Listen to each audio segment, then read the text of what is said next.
Wednesday sentences have drawn a harsh criticism, not only from the opposition, also from human rights groups. Heba Moraev, who you saw in Ian Lee's report there, is the Egypt director for Human Rights Watch, and she joins me live now from New York. What's the message here?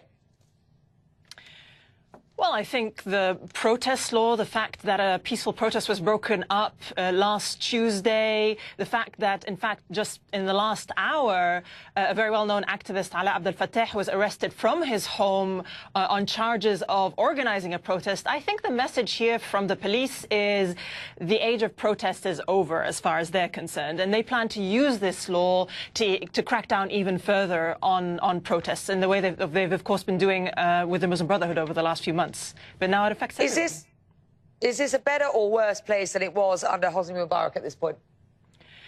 Look, under Hosni Mubarak, we never saw 14 young women sentenced to 11 years imprisonment for having participated in a peaceful protest. Oh, but the Muslim Brotherhood suffered. Come on, I mean, with respect. No, of course they did. Of course they did. There was a mass crack. You know, the Muslim Brotherhood. There were cyclical arrests. There would be 2,000 arrested before the 2005 elections. Before the 2000 elections, there were 1,500 arrested. But this kind of sentence is taking it to a whole new level of repression. Yeah. Now, look, the police in Egypt never really changed. I mean, the deep state didn't go away. They were slightly on the defensive, slightly cautious in the last couple of years.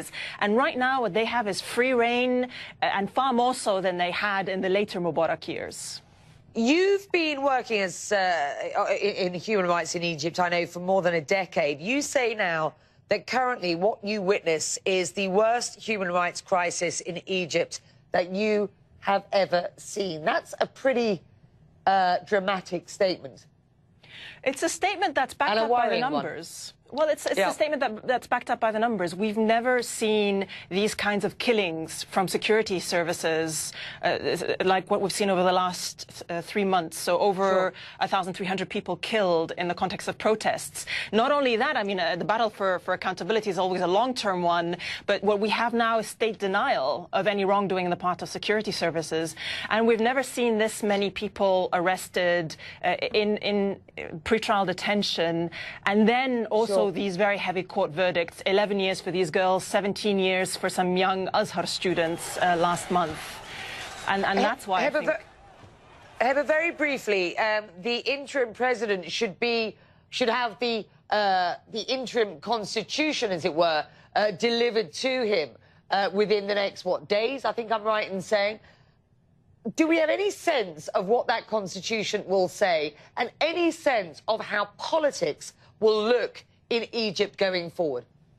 There's been very little transparency around the constitution drafting process. We're still waiting for that final draft, which, you know, they have a deadline of December 3rd to actually put that out.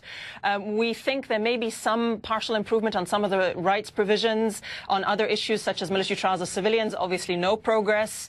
But I think the bigger question here is, will this document magically produce stability in Egypt in the context of this broad crackdown by security services, the massive polarization in Egypt, and the exclusion of the Muslim Brotherhood? And I think the answer there is no. You can't rely on the referendum itself to produce stability or a wanted happy ending in Egypt without dealing with the crisis that's happening right now.